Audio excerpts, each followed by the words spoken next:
There is nothing worse than getting hot and sweaty at night when you sleep, but it won't happen again with the 8 Sleep Pod Cover. It goes over your existing mattress like a fitted sheet. You can choose a temperature for each side of the bed.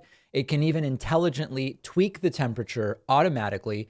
I never knew I needed this until I tried it. It is an amazing thing. Now I don't sleep without it. Go to 8sleep.com/Pacman to save $150 on the pod cover. The link is down below.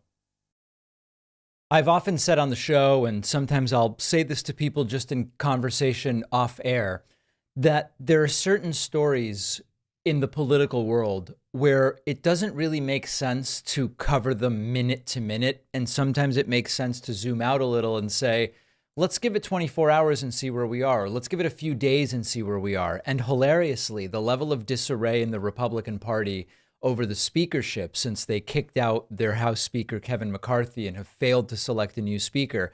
If you tune out for just a few hours, a frontrunner will rise like a phoenix over the horizon and just as quickly disappear. And you are none the wiser. And the latest person to whom this happened is Tom Emmer. If you looked at an article from yesterday morning, you learned about Tom Emmer facing a tough road to the speaker's gavel on the floor. Republicans nominating him, although others immediately saying, I don't know that this guy actually has a path to victory. By yesterday afternoon, the headline on the Hill was Emmer bid collapses, extending extraordinary Republican speaker losing streak, indicating that the nomination survived 4 hours. The Republican conference selecting Tom Emmer, and then but within 4 hours, Emmer withdrew his name. And it's just all looking completely and totally disastrous. Obviously, the failed former president, Donald Trump, doing everything he can to position himself as someone who is strong and decisive and influential in this entire speaker debate.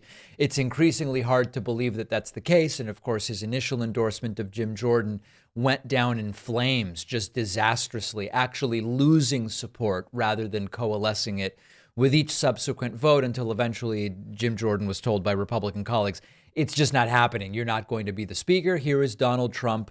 This was either before or right after court yesterday. By the way, we will talk about the court appearance yesterday where Michael Cohen testified against Trump, sitting right in front of Trump. It's unbelievable, but we'll get to that. Donald Trump saying the following about Tom Emmer. Tom Emmer, it looks like he's finished. Looks like he's finished. He was not a supporter. He was a rhino.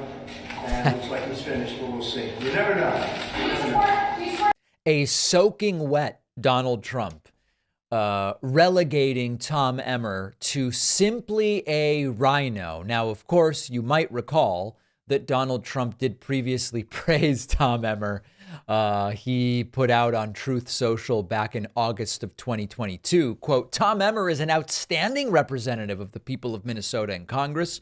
Tom is working hard to grow the economy, secure the border. By the way, there's capital letters all over this thing. I'm just not even going to make a big deal out of that. Secure the border, defend the Second Amendment, and hold criminals accountable. He strongly advocates for our brave men and women in law enforcement. He supports our America First agenda. Tom is doing a great job as chairman of the NRCC, and he has my complete and total endorsement for re-election. Now he is merely a rhino, of course, because I guess he failed to win. So this is a Republican Party in complete and total disarray. I continue to believe that Democrats should not bail out Republicans. I know that there are people in my audience and other people on the left who are saying, you know, at this point, this is actually just damaging. It's damaging to the country. It's damaging people. We need to have Democrats help Republicans select a speaker. I understand the concern for the American people and how a House of Representatives that is shuttered is not a good thing overall for the country. But if Republicans don't get bailed out by Democrats, it could get to a point where you end up with Democrat Hakeem Jeffries as Speaker of the House, which is what would be best for the United States of America. It's not the most likely scenario, but it's not an impossibility. And so for now, I still see no reason. Republicans made this mess It's their house to control. They have the majority. Why is it now the responsibility of Democrats to solve the problem? We, of course, care about what's best for the country. What's best for the country is not having any of these unqualified Republicans as Speaker of the House. So I am still, by some margin, on the side of Democrats should not bail out Republicans. Let's give it another week and see if my mind has changed. Let's talk about Mark Meadows, the former chief of staff for Donald Trump. He has now flipped on Donald Trump and has been granted immunity. This is absolutely stunning and a disastrous revelation for the failed former president. Why?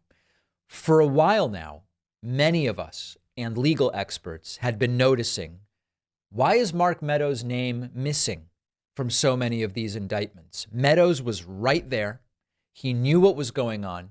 He was arguably involved. By all reasonable assessments, he was involved. He was one of the closest people to Trump when all of these things were going on, documents and attempts to overturn the election, the Georgia fiasco. Mark Meadows was there for all of it. He is very conspicuously missing from some of these indictments. What is it that is going on? And he has now flipped.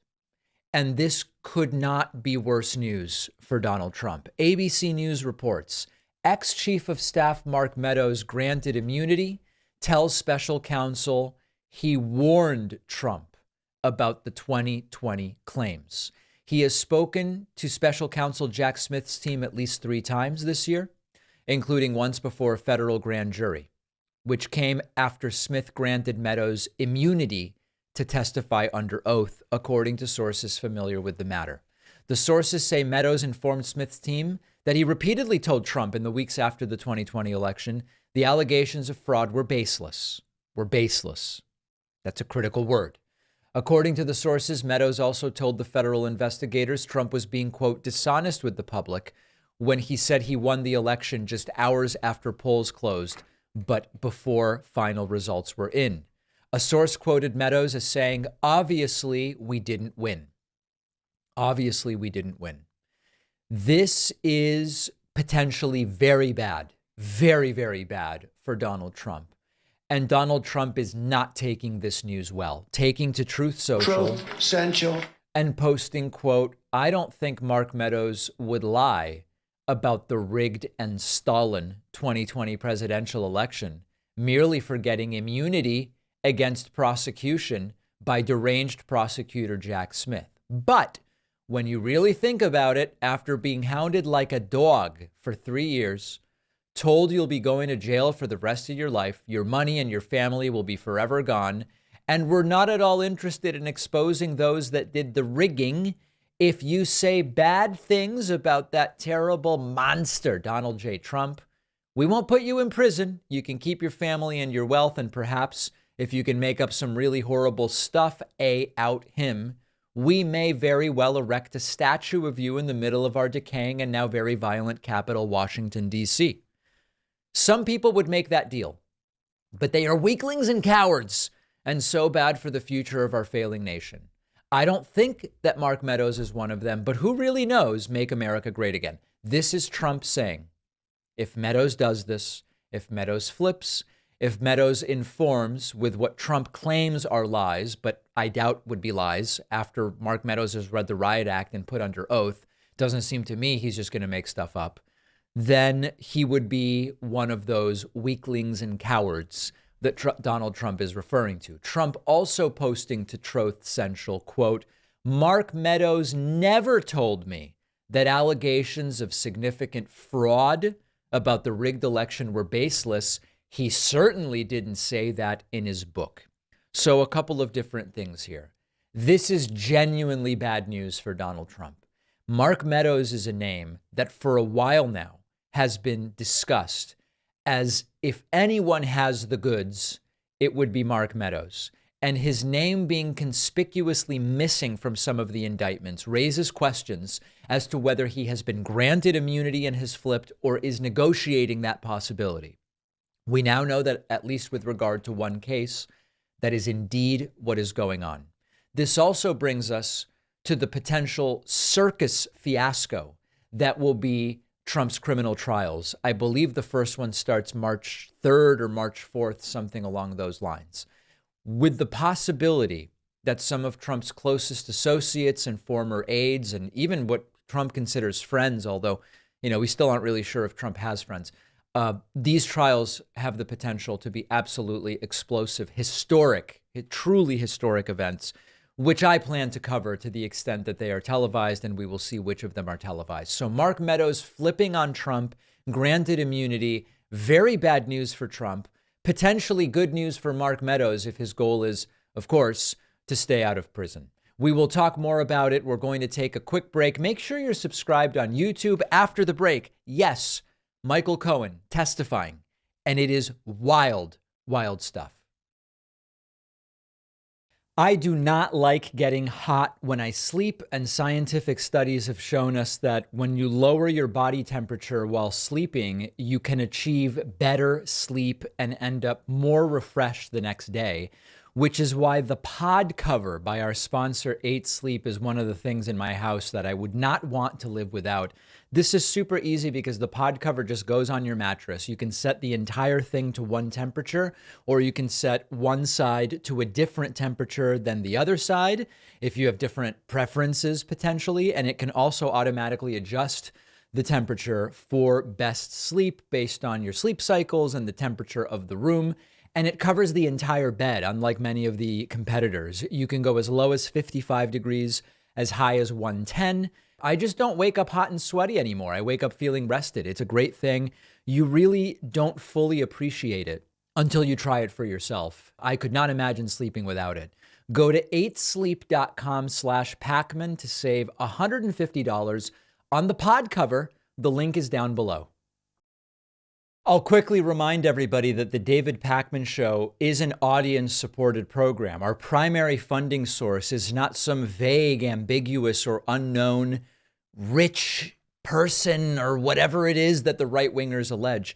It's just people who like the show and go to joinpacman.com and support what we do.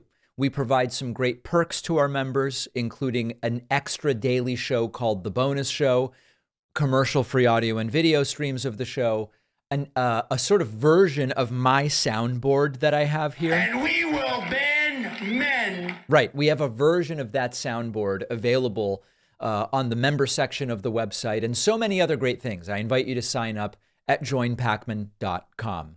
An explosive confrontation took place yesterday in Donald Trump's New York civil trial. Michael Cohen, Donald Trump's former lawyer, friend of the show, and a guy who, quite frankly, just doesn't seem to be concerned anymore, if he ever was, with saying things to stay in people's good graces. Michael Cohen making it clear he's going to show up to this civil trial, and he's going to testify, and he's going to tell the truth as he sees it and as he knows it. And if anybody knows where the proverbial bodies are buried, and I hope it's only proverbial, I'm not saying Trump killed anybody, I'm just saying, as far as I know, they are only proverbial bodies. If anybody else has other information, you let me know. It would be Michael Cohen who knows where those proverbial bodies are buried. And when it comes to the playing fast and loose with the value of Trump's properties, if it's advantageous for them to be higher for the purposes of collateral, if it's advantageous for the values of properties to be lower for the purposes of avoiding taxation, it would be Michael Cohen who knows about that. An incredible series of reports. Here is one from Jose Pagliari, who was in the courtroom, and says, as Cohen reminisces about the Trump org culture of deceit, Trump is fussing at the defense table. His attorneys keep patting him on the arm to calm down his muted outbursts. He's not loud, just annoyed. Trump behaving like a kid at the defense table. And it is really an extraordinarily damning testimony against Donald Trump. Key takeaways as summarized by CNN, and then we'll get to some video. With Trump sitting feet away, Cohen described how he manipulated Trump's financial statements, reverse engineering them to hit an arbitrary net worth. Things quickly got heated when cross-examination began, as Cohen sneered at the questions and loudly objected to one line of questioning. I absolutely love it. Let's take a look at some of the video from this event. Here is Michael Cohen entering the courtroom where he will testify. A tense atmosphere. Clearly, we knew that this would trigger Trump wildly, and it did.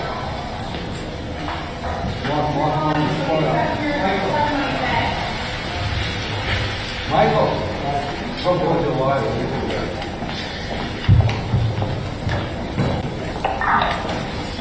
all right, so there is Michael Cohen passing a gaggle of photographers and then entering the courtroom.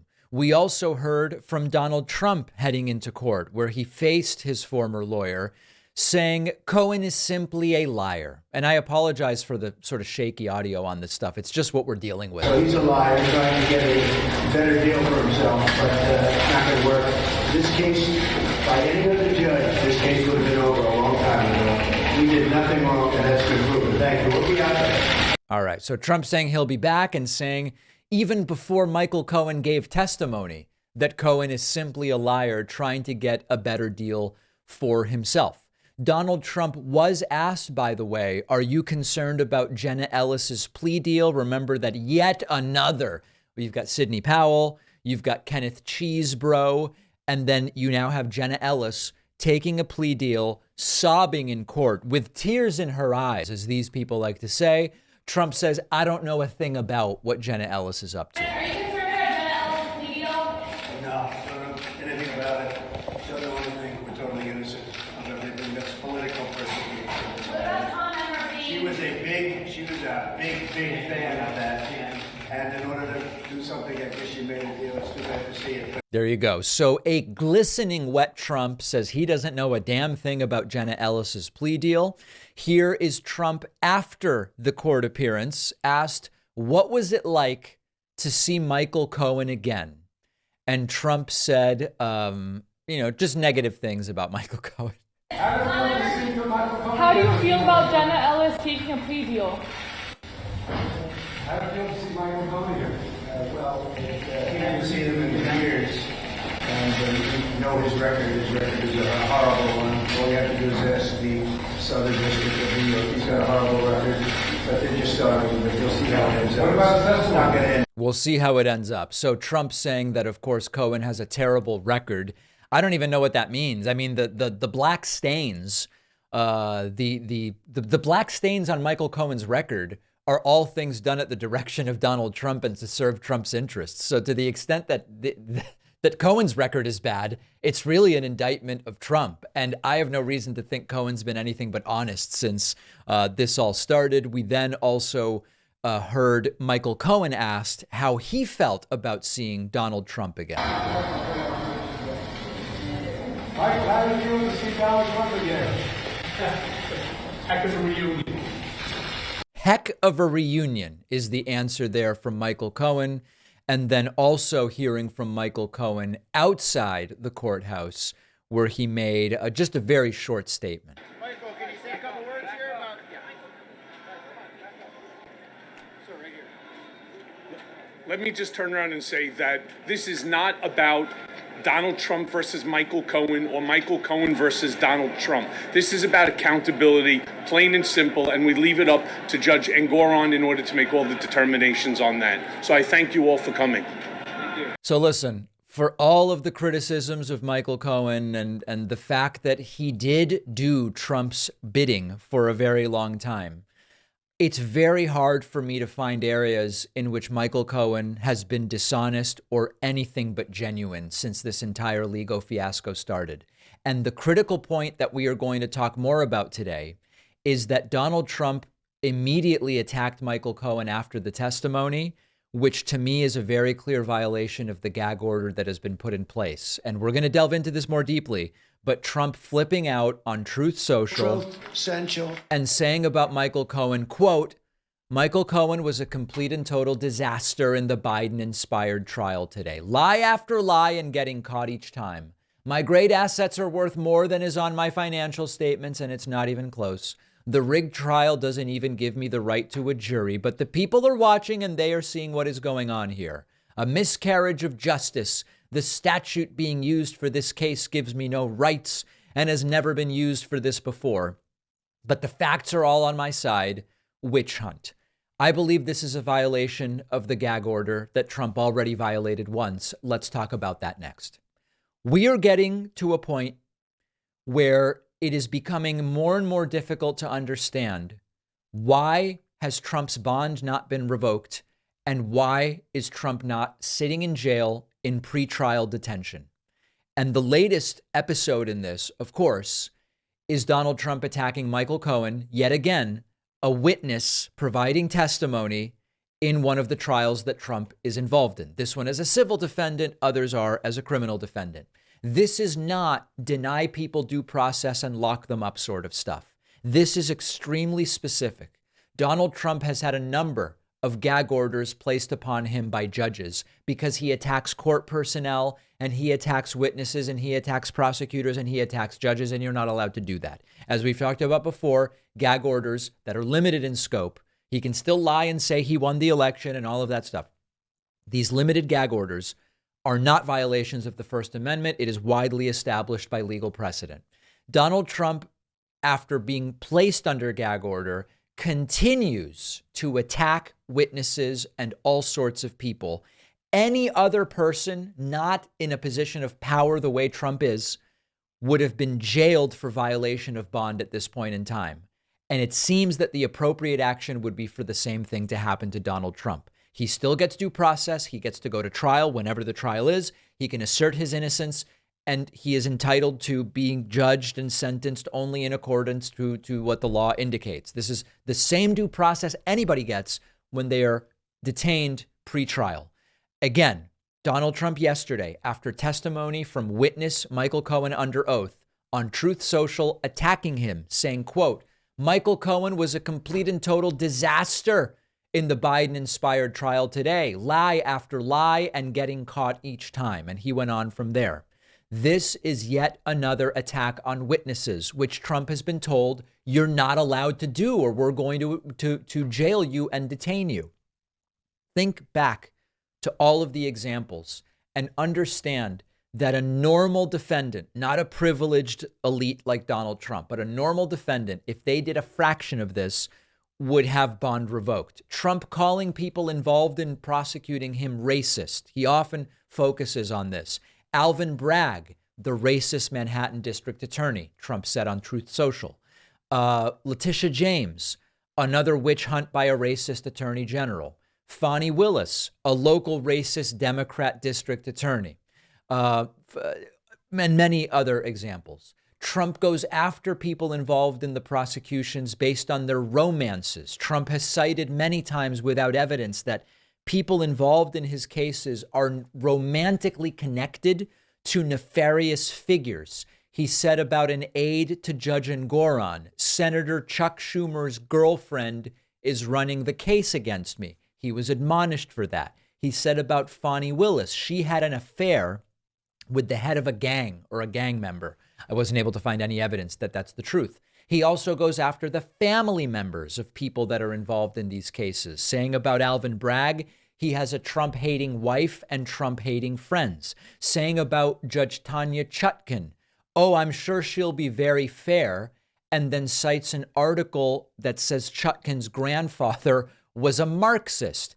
About, remember, Juan Merchan, who was presiding over the hush money case, quote, I have a Trump-hating judge with a Trump-hating wife and the daughter who worked for Kamala Harris. About special counsel Jack Smith, a Trump hater, as well as his friends and family. He sometimes has likened people involved in these cases, he's likened them to being subhuman, essentially, referring to Alvin Bragg as a Soros-backed animal, referring to Fani Willis as a rabid partisan, referring to Letitia James as a monster.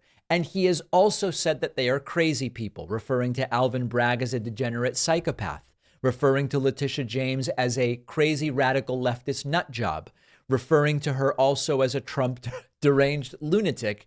And about Special Prosecutor Jack Smith, Trump has said he is deranged, a radical lunatic, and a psycho. Anybody else would have had bond revoked and would be sitting in jail awaiting trial, but not Trump. It is arguably time to put him in jail. Will it happen? Almost certainly not. I want to mention just one other thing related to the Trump trials. The latest move from Trump's lawyers is to try to stop his civil fraud trial over COVID. And this is just so damn funny because Trump's never been concerned about COVID. And also, his lawyers, while arguing in court, were all super concerned about COVID in the court. None of them are wearing masks, which if they were actually concerned, they might be doing. Here's an article from Business Insider, which says Trump's fraud trial began week 4 on Tuesday after skipping Monday due to a COVID outbreak. An unmasked Trump watched as his unmasked lawyers asked that the trial be halted due to risk of infection. The judge declined, saying, hey, N95 masks were available in the courtroom to anybody who wanted one, suggesting clearly you're not that concerned about COVID because you're all here and none of you are wearing masks. Now, honestly, this is just absurd on its face. It's completely absurd on its face. It is truly a last-ditch effort, and it didn't work, and this is not going well for Donald Trump. Trump actually coming out of the courtroom, or maybe coming into the courtroom, who knows at this point, and saying what they did about COVID is terrible. And then he just goes on to attack the judge. We'll be out later. No, they should not have done that. What they did with COVID in the courtroom was a disgrace, and they should apologize. They should not have done it. And except for the bias of the judge, he should have held it off a little bit. But we're winning this case, other than the fact I don't have a jury. And I want a jury. All right. And now he goes into some of his other greatest hits about why it's all so unfair. Consider that Trump couldn't even be bothered to stop campaigning when COVID was at its highest point, holding mass rallies and the entire thing. And now a trial has to stop because someone in the court has COVID. I do think that these are the kinds of people who will try anything they can think of to delay the trials, because if it works, then that's great. They're successful. If it works and then Trump ends up becoming president, Trump will try to use being president as a reason why the trials can't continue now. And so they're out of ideas. They're willing to try anything anybody thinks of. And this is the latest thing. COVID, we have to stop the trial. Good for Judge Engoron, who I guess I've been pronouncing his last name Engoron incorrectly. Apparently it's Engoron. Good for Judge Engoron for not going for this. I'm sure they'll come up with something else. We'll find out what it is, I'm sure, later today. Don't forget that the best way to support the David Pakman Show is by becoming a member, which gives you access to the daily bonus show, the regular show with no commercials. You also get access to our entire archive of every episode dating back a really long time and plenty of other awesome membership perks. Go to joinpakman.com, joinpakman.com. Today, we're going to be speaking with Greg Lukianoff, who's a First Amendment attorney, president and CEO of the Foundation for Individual Rights and Expression, and also co-author, along with Ricky Schlott, of The Canceling of the American Mind. Cancel culture undermines trust and threatens us all, but there is a solution. Greg, really great having you on. I appreciate it. Thanks for having me. So, to start with, I have to say, I'm really interested in this topic of cancel culture to the extent that I believe it exists, and speech, and the issues I've seen you talk about on other shows that I reviewed kind of to prepare for our conversation. I'm really interested in this as someone who is very much on the left. Mm-hmm. I find that there are people on the left concerned about this and people on the right concerned about this. Their concern is often different. It's motivated by different things. Yeah. And I find myself disagreeing sometimes with the nature of the concern. So can you lay this out as you see it in terms of, feel free to tell us a little bit about your political background if you want, if you think it's relevant, and what's your perspective and how you have become concerned about this issue? Sure. I mean, I'm liberal myself. I'm definitely left of center. I definitely feel like the political spectrum has moved a little bit, and yes. But still, as someone who knows my social science, I know that my political views very much still fit left of center. But I've been working on campus for 22 years now, and I worked at the ACLU of Northern California. I did refugee law before that, and I specialized in First Amendment law. And so I was invited to be the first legal director of FIRE. And already by 2001, it was a lot easier to get in trouble for what you said on a college campus than I expected. And even though, and by the way, Stanford was sometimes could be a difficult place to have a serious argument.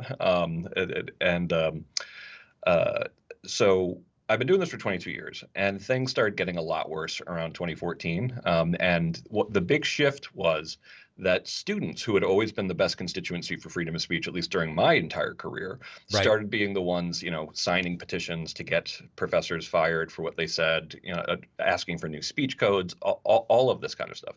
Now, sometimes there's a little bit of like rhetorical jujitsu that happens on social media where people are like, oh, you're just blaming students. And it's like, well, if they're demanding professors get fired, then sure. But it's important to keep in mind that a lot of cases, the people who are actually leading the charge are administrators, but they're working with students. And whereas they couldn't find sympathetic students 10 years ago or 15 years ago, they can now find them.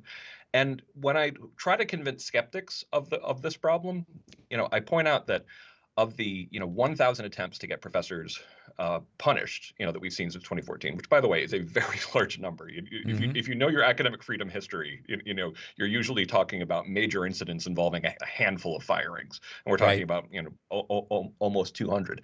I point out that 1/3 of the punishments, come from the right. They come from Turning Point USA. They come from Fox News. But my joke, I'm an old First Amendment guy. I'm like an old liberal in the sense that I'm unapologetic about my free speech stance. And it's funny because like when suddenly people start caring about the issue because they realize that a lot of liberals get in trouble. And actually, by the way, liberals get in trouble all the time, both from the left and from the right at this point. But if that suddenly makes them care about it, I'm kind of like, I really wish you'd also care when people you hate get in trouble too. So let's talk a little bit about, let me just lay out my perspective on this. Sure. And maybe that we could do this a bunch of different ways, but I'll lay out my perspective and you can tell me, agree, disagree, what am I missing? Yeah. I am concerned with so-called, even if cancel culture is not the term everybody likes, I think we all kind of know what we are alluding to when we say it. So I'll use the term cancel culture. I am concerned when cancel culture and limitations on speech take place on the left. I don't like when the left uses identity politics to silence people. I was very outspoken about the absurdity of Jewish women being told by the Women's March that they aren't oppressed or intersectional enough to be, on the board. And I think these things are absolutely disastrous. When I see it, I call it out. When I see people's membership or lack thereof in a group used to say, we don't need to pay attention to that. For example, if right now I'm getting, David, because you're Jewish, you are inherently biased on what's happening in the Israeli-Palestinian conflict. So your views and the views of Jews need to be dismissed. Well, by definition, everybody then brings some bias. Right. So I think that that's a problem. If I really am honest, I see the vast majority of this problem on the American political right, and I'll give you the areas where I see it. Yeah. The calls for media boycotts of shows, movies, etc., on the basis that they are so-called promoting progressivism, or they even go further than that. Calls for academic censorship from the right against professors who are teaching allegedly left-wing stuff that they don't like. Attacks on corporations, boycotts on corporations because corporations take stances on issues like gun control, climate change, etc. Social media censorship and arguing that certain views, we saw this around COVID, we saw this in so many different, either social media outlets should be forced to put certain views out there, even though at the end of the day, they're private corporations with terms of service. I see the majority of this on the political right. Am I missing something? Yes, the data doesn't support that at all. Tell me. And this is something that is frustrating for me because, like, since there are threats from the right, it's very quick for people, particularly on my side of the fence, to point to the threats that are real on the right, and many of which my organization FIRE has taken to court. And won, by the way. That allows us to kind of like focus on that problem and not look at the problem on our own side. But I will say without equivocation, the problem is worse on the left. Okay, give me the data. So the data. Now, if you want, like, if people are looking for reasons to be concerned about illiberalism on the right, those professor numbers are the ones they should be looking at, because those are coming from, like I said, Turning Point USA, Fox News, et cetera, and 1/3 of professors. That's a lot of the punishments going on campus. That's hundreds of professors being punished. And that's something that we could really use more help on. I would also like to convince your listeners to help the people who are neither right or left, because there's about 8 or 9% of those, are neither right or left, and then 60% are actually, from the left. So certainly the problem on campus is much more on the left than the right. When it comes to legislatures, the one law that has been passed that was a threat to curriculum in higher ed, one that was clearly unconstitutional, was the Stop Woke Act. And the Stop Woke Act is something we went right into court as soon as we could find a plaintiff, challenged, and won, by the way. So right now it's actually been defeated. They're trying a Stop Woke 2, which will also try again, and I think it's going to be laughed out of court just like the last one. But there has been one, and it's been defeated. So I think that there's too many convenient ways to keep the left from doing some really valuable self-reflection on some of this stuff. And I think we're so calcified in our current culture war. And the funny thing is, when you were talking about boycotts and you were talking about all the corporate stuff, I felt like I thought I was listening to one of my Fox News interviewers because it was like they always talk about the left always doing this, So it's one of those things where it's like, yes, there are very real threats from the right, and we fight them, but at the same time, I don't want people to use that as a way of saying like, there's not a serious liberals problem on the left, and honestly, like I said, it's worse by all the data that we're able to see when it comes to attitudes about freedom of speech. The polling, right now, particularly among millennials, left-leaning millennials, the numbers are bad, and that generally people on the right have become more pro-free speech. Of course, to be clear, that's always sort of like a matter of political convenience for a lot of people, unfortunately. If they think they're the ones who are more likely to get censored, they tend to be more pro-free speech. And if you think you're more likely to be the people making those calls, you tend to be more pro-censorship. So I think there's a bunch of stuff there where the devil really is in the details. I mean, first of all, it sounds like what you're saying is the case that this is, and we don't just have to talk about where it's worse. We'll get to solutions in a moment, but at least to keep framing this, it sounds like you're saying the data that proves this is more of a problem on the left than the right is that when we look at attempted firings of professors, a third of them are from the right, 10% of them are from the middle, and the other 57%, the other 50, depending on the year. You said 8 or 9, yeah. And so basically, and then 57 to 60% is from the left. So from all the categories I mentioned, you're looking just at the academic thing and saying by a 60-40 margin, it's more a problem on the left. That's not the strongest case. But David, it's worse than that. Okay. The people actually doing the firing in those third of cases are almost always themselves left-leaning. The pressure comes from outside, and because universities have become so cowardly and bad on freedom of speech, and since it's super majority of administrators are actually in charge, so this does not even those cases do not completely absolve the left.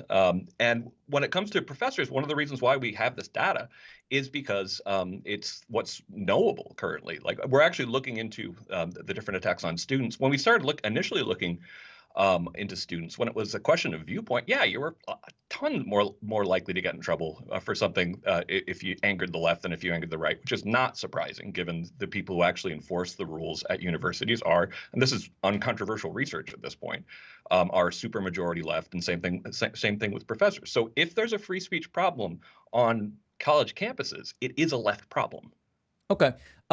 So from the data you gave me, it is somewhat more of a left problem than a right problem, I concede. The audience they've heard your side of it. They can look it up. Let's put the campus piece aside for a second. Yeah. There are entire movements that are forms of cancel culture or speech suppression that are almost exclusively coming from the right. The entire social media company, COVID vaccine, that entire thing was led almost exclusively by the right saying, it is wrong for YouTube to enforce terms of service and remove anti-vax content, even though it is YouTube's right as a corporation to say we have terms of service, as long as we're not saying, hey, black people aren't allowed to post or whatever. What YouTube was doing was just enforcing terms of service. You had right-wingers saying Twitter should not be allowed to remove our anti-vax information. To me, these are all forms of attempting to limit the speech of these private platforms to say, hey, we have terms of service and we're not doing anything illegal. We can decide what's allowed on our platform.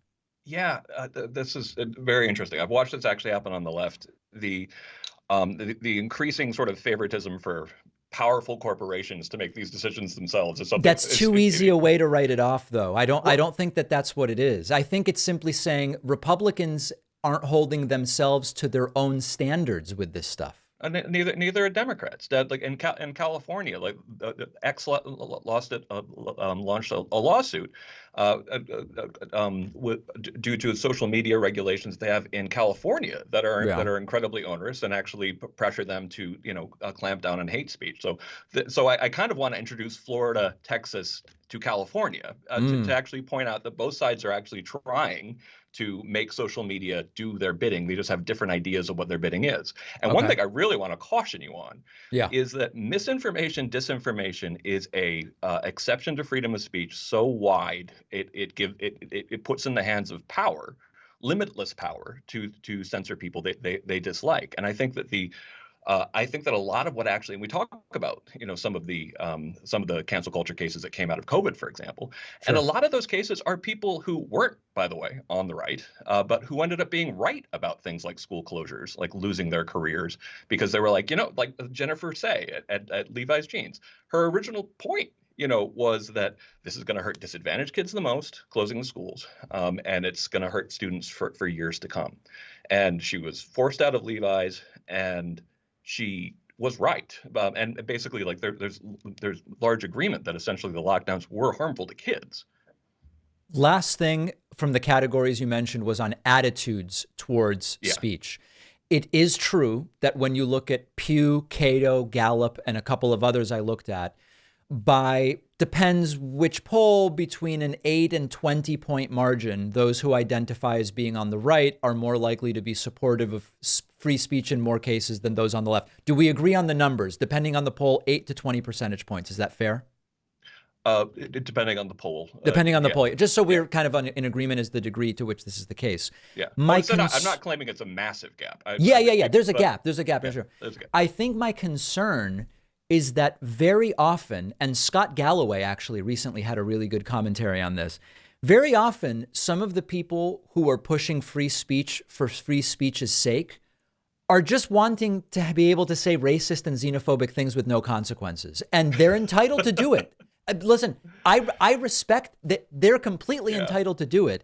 I am not hugely, I don't find it the most admirable cause to be focused on free speech for free speech's sake when what you really want to do is say horrible things with no consequences, even if it's the right to do it. I'm laughing right now because Please. And I respect you, to be clear. Okay. But I hear these arguments so often it's hard for me to take them all that seriously. Because right now what's happening with regards to pro-Palestinian speech and on campus is people are saying, well, this is consequence culture, guys.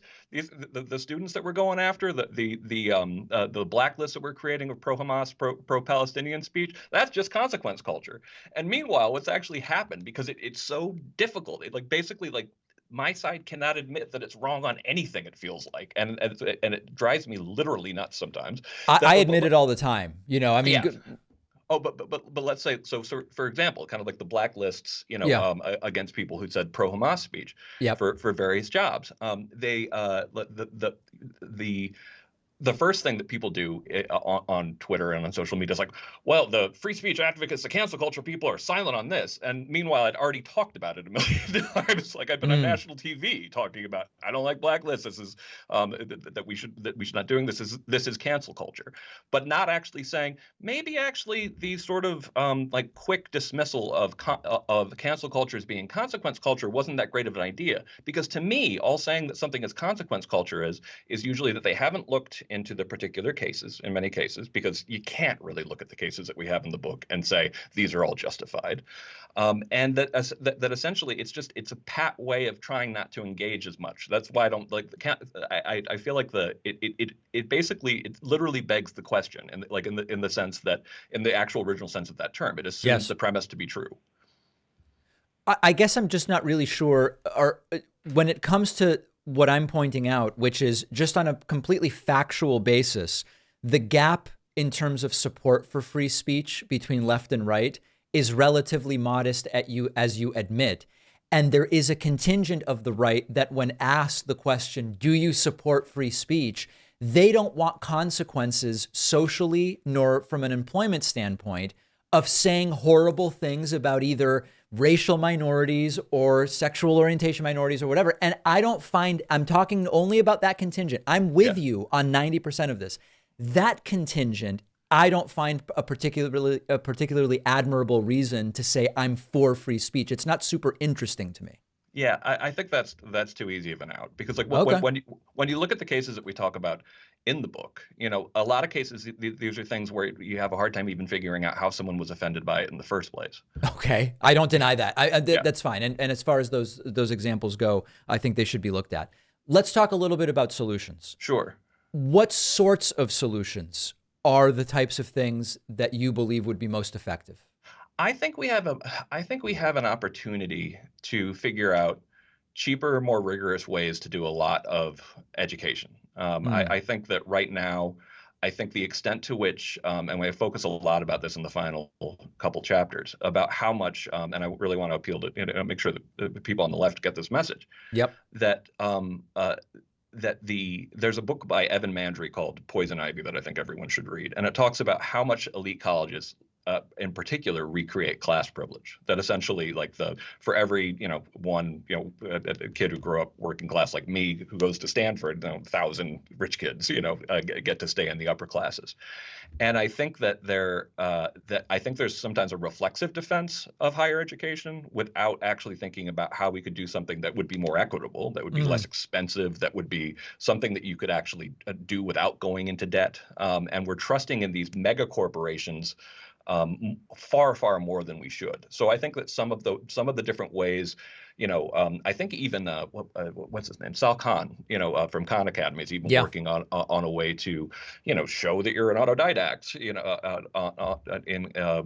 and get a degree that way. So I think that actually it's a time where we need a lot of experimentation for cheaper, better solutions. So is that now that's interesting when it comes specifically to the issue of education, but what about more broadly to the cultural attitudes, to the ways in which a lot of these instances of speech being adjudicated in different ways? Is there a framework to solve the problem as you've identified it? Not a single one, which is one of the reasons why I don't love the subtitle, because it makes it sound like I think there's a solution. I think that there are many things we could be doing to make it better, but the most fundamental one, honestly, is a little bit of the just the idea that everyone's entitled to their opinion, even if you think it's repugnant, would be something that I wish we had that as a societal cliche that we took seriously still, because it doesn't feel like we're doing that way. And we do call that out, by the way, on the right and the left, basically being kind of like, well, if that's your opinion, then I'm better off not knowing it. It's like, honestly, if that's someone's opinion, even if it's horrifying, it's usually better to know it than not. Yeah, I mean, my approach with the platforming of disgusting people over the last however many years on the show has been, I want to know what their opinion is, and then I want to evaluate whether it's getting enough attention to be worthy of refuting it versus ignoring it. And it's just a choice that we can make as individuals. Yeah, and I think that's entirely fair. Like the way I talk about it, my overall theory on freedom of speech is something I call the pure informational theory of free speech. And as I always say, it's like, listen, and it's one of the reasons why I caution people against going too hard on misinformation, disinformation. Lizard people who live under the Denver airport do not control the world. But if your uncle, girlfriend, boyfriend, partner thinks they do, that is incredibly valuable information. And if a large part of society thinks they do, you better be able to study it. And I'm thinking in part of things like QAnon. Obviously not true, but worth knowing how many people believe this stuff. Oh man, yeah. 100%, 100%. The book is The Canceling of the American Mind. Cancel culture undermines trust and threatens us all. But there is a solution, even though it's not a solution, as Greg pointed out. It's many. It's a bunch. We've been speaking with Greg Lukianoff, First Amendment attorney and co-author of the book. Really appreciate your time and insights today. Thank you, David. That was fun. If you value what we do at The David Pakman Show, remember to support us on Patreon. Go to patreon.com/David Pakman Show, where you can get access to behind-the-scenes videos, the Daily Bonus Show, the commercial-free Daily Show, as well as special discounts on merch, including hats, hoodies, mugs, and t-shirts. You can support the show for as little as $2 a month. Check it out at patreon.com/David Pakman Show. Well, the impeachment of Joe Biden seems to be failing completely, going absolutely nowhere, as we talked about yesterday. But the new one is that some Republicans are now itching to impeach Pete Buttigieg, the Secretary of Transportation. This doesn't really make any sense. And yet, here is Republican Congressman Mike Collins on Fox Business saying we may now need to look at impeaching Pete Buttigieg. Why? As if they need a reason. Apparently, the reasons are identity politics and wokeism. These are the reasons why now an impeachment of Pete Buttigieg is on the table. It makes no sense, but let's take a look at what Mike Collins said. Where you have a president that actually put someone in place of the Department of Transportation who was instilled there on identity politics. Yep. Okay, so you have to really understand what they're saying. Mike Collins is saying, and Stuart Varney is agreeing, that the reason Pete Buttigieg is Secretary of Transportation is because he's gay. That's what they mean by identity politics. Pete Buttigieg is a white guy, so that wouldn't be it. Pete Buttigieg is male, so it wouldn't be, oh, we're selecting women for the sake of selecting women. What Mike Collins is saying is that Pete Buttigieg is Secretary of Transportation because he's gay. And as a result, maybe he should be impeached. Not due to the fact that he actually knew what the job entailed and how to do the job. So is impeachment on the table, Congressman? Well, if he doesn't resign, everything's on the table. Because you can tell after 2.5 years of a culture of wokeism in this department, you see the results of it. There you go. Wokeism and identity politics have placed Pete Buttigieg as Secretary of Transportation. It's only because he's gay that he's there and he doesn't know what's going on. Hilariously, Pete Buttigieg strikes me, and we interviewed him a few weeks ago, as one of the most knowledgeable secretaries of transportation in decades. And if you want to talk about unqualified secretaries, you can't ignore what happened under Donald Trump. And it's not whataboutism. It's if there's a standard for qualification and we don't have a problem with what Trump did, how on earth are we going to say that there's a problem with Buttigieg? Betsy DeVos as Secretary of Education, who wants to destroy public education. Ben Carson as Secretary of Housing and Urban Development, something that as a doctor, he knows absolutely nothing about. In fact, it seems that Ben Carson's appointment was identity politics, Trump hearing the word urban and thinking, oh, Ben Carson's black, let's make him that secretary. If anybody can be blamed for using identity politics for selecting secretaries, it would be Donald Trump. But they want to impeach Pete Buttigieg now. Genuinely deranged people. I mean, listen, why stop at impeaching Pete Buttigieg? Maybe there's some crime they could accuse him of and demand some kind of criminal investigation. But remember, when they tell you what they're going to do, excuse me, choking. When they tell you what they're going to do, believe them. They're telling us exactly what they're going to do. Trump is saying he's going to direct the Justice Department to prosecute his political opponents. They're telling us what they're going to do. It's horrifying. We should believe them, and we should make sure that these people don't end up in positions of power. I don't want to spend a ton of time on this, but there is something fascinating continuing to happen in the Republican primary, which is basically over. Okay, I want to be clear. The Republican primary is essentially over. Donald Trump again today reaching a new high. He got to 59% on Monday. He's now at 59.1%. DeSantis continues failing. But here's the interesting thing. Nikki Haley continues to gain. Nikki Haley is now beyond 8% support and approaching 9% support. These are not wildly stunning numbers that suggest she's imminently going to be the Republican nominee. But if you look at where Nikki Haley started and the dynamics of where this race were, remember, there was a point in time at which Vivek Ramaswamy was considered to be the insurgent who was just going to be in second place soon. He got to 6, 7, almost 8%. Ramaswamy has lost half of his support. He's now down to 4.5. But meanwhile, and relatively quietly, Nikki Haley has gone from 2 and 3 and 4% to 5 to 6 to 7 to 8 and continues climbing. Within a month, Nikki Haley may be ahead of Ron DeSantis in second place. I don't believe that this really puts her in position to take down Trump, who is polling almost 8 times better than she is. But it has the potential, if she can have a strong showing in an early primary state, maybe to at least give Republican voters something to think about. Nikki Haley only 4 points behind Ron DeSantis. DeSantis is trending down and Nikki Haley is trending up.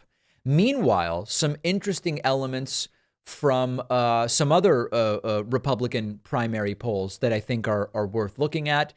Very interestingly, there is a Republican primary poll from Harris X, which actually has Haley at 22%. That's only one poll, but 22% is way better than she's been polling. That's a head-to-head against Donald Trump, which again suggests that if she can get some of the field cleared and really take Trump on directly in some of these early primary states, maybe there's something there that would be interesting. Couple other polls here. This is if you take out Trump, there's a Harris X poll, which has DeSantis at 33, and then Vivek and Nikki Haley sort of right around 14 and 12. Interestingly, removing Trump doesn't really change the order of anything else. That's indicative of the idea that Trump's support, if it were to be diminished, would not disproportionately help any one candidate. Sort of like an interesting internal dynamic. Important to remember, Nikki Haley is still really nuts. Here she was the other day on CNN saying that the Republican chaos in the Speaker of the House race and the entire thing, it's actually all Biden's fault. Just lest anyone think Nikki Haley is a reasonable person. Here you go. The House still doesn't have a speaker for the first time in American history. This is nearly 2 weeks after Kevin McCarthy was stripped of his leadership. They still can't even pass a resolution condemning the Hamas attacks.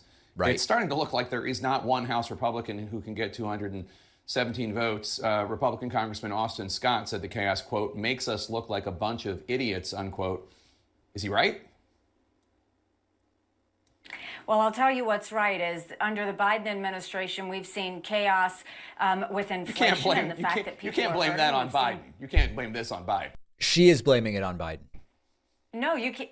Well, you have to let me finish. Okay. We have seen chaos with inflation. We've seen chaos with the lack of transparency in education. We've seen chaos on the border. We've seen chaos with crime on the streets. And now we're seeing chaos around the world.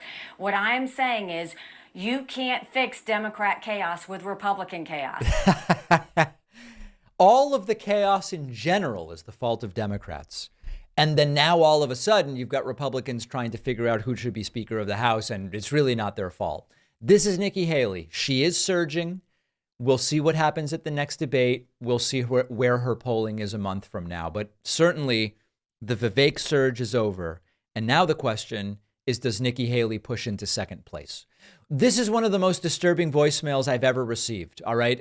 You can call the voicemail line at 219-2-DAVID-P. I'll just play it. OK, and then we'll discuss. Bagels, fake men. OK, calling me bagel.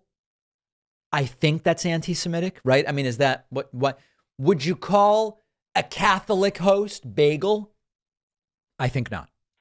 You must be trust funding it up to tell us the economy is doing great, dude. I have no trust fund, sir.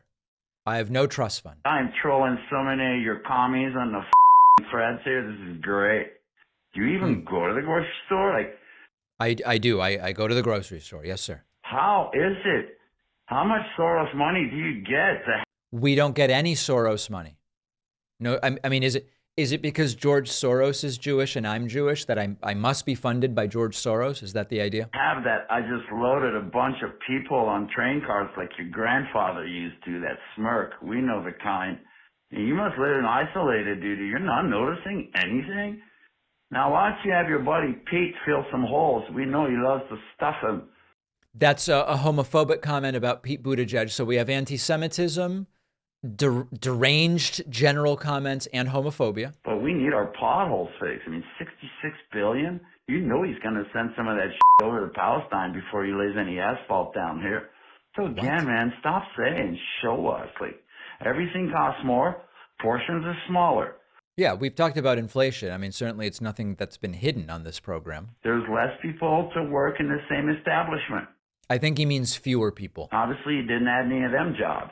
So again, Dave, like, fun from your standpoint. I invite you to go work 8 hours with me. I'll pay you out of I work more than 8 hours a day. I don't have time to add another 8 hours to my workday. My workday is full. my own pocket. I'll show you what retail work looks like in a high-end ski resort, dude. No more shilling. Like, you're underweight, you're thin, you can't. You know, I just had my physical. I'm actually the perfect weight. The doctor said I've never seen someone with a perfect weight the way I see you. Work out. I mean, you have a lot. You're not. You really think you represent the working class of America? Maybe you show us what it looks like outside one day. So tell your commie shells to keep coming at me, man. I love to fold them faster than Jill's breakfast tacos. This is what's great. Thanks. Have a great day. You're not that bad of a person, but I don't think you believe half the shit you're saying, dude. All right. I'm not that bad of a person. That's certainly a ringing endorsement.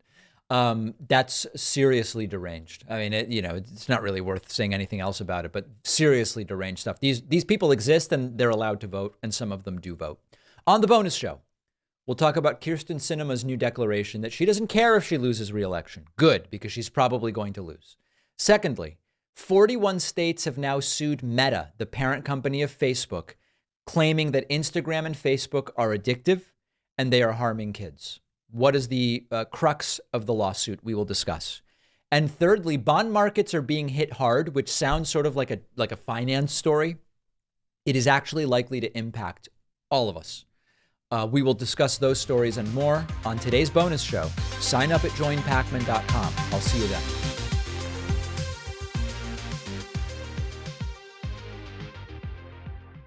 Thanks a lot for watching today's show. I just want to take a second to tell you about today's sponsors. There is nothing worse than getting hot and sweaty at night when you sleep, but it won't happen again with the 8 Sleep Pod cover. It goes over your existing mattress like a fitted sheet. You can choose a temperature for each side of the bed. It can even intelligently tweak the temperature automatically. I never knew I needed this until I tried it. It is an amazing thing. Now I don't sleep without it. Go to 8sleep.com/Pacman to save $150 on the pod cover. The link is down below.